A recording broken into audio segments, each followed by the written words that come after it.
হ্যাঁ, আমিও অনেক গেমস দেখতে পাইলাম যে চাঁদাবাজির অভিযোগে মির্জা আব্বাস সাহেবকে পিটাই দিচ্ছে পোলাপাইন।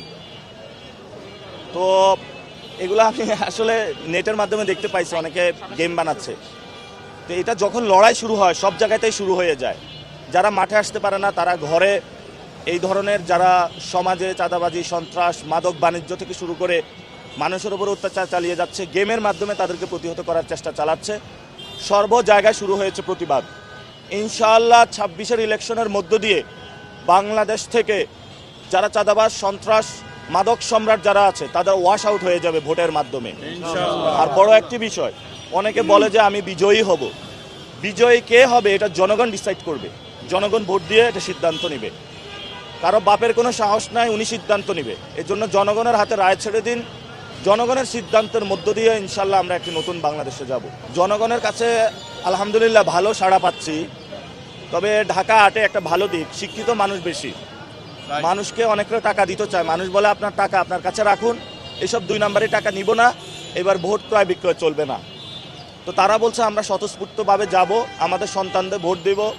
যারা আমাদের অধিকারের জন্য লড়াই করেছিল, যারা শেখ হাসিনাকে বাংলাদেশ থেকে বিদায় করেছিল, যারা বাংলাদেশে ইনসাফের রাজত্ব কায়েম করতে চায় তাদেরকে আমরা ভোট দেব।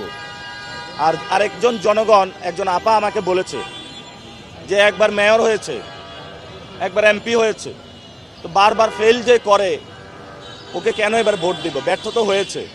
শাহজাহানপুরে গিয়েছিলাম, বলে যে আমাদের এখানে কোনো উন্নয়ন হয় নাই।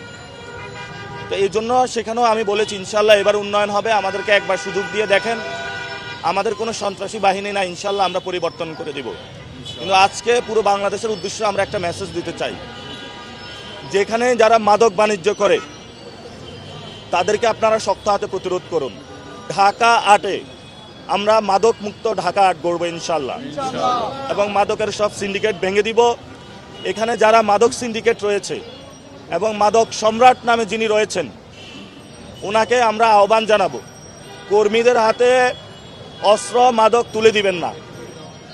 সে কর্মী মাদক খেয়ে পরবর্তীতে আপনার উপরে আঘাত করে বসবে।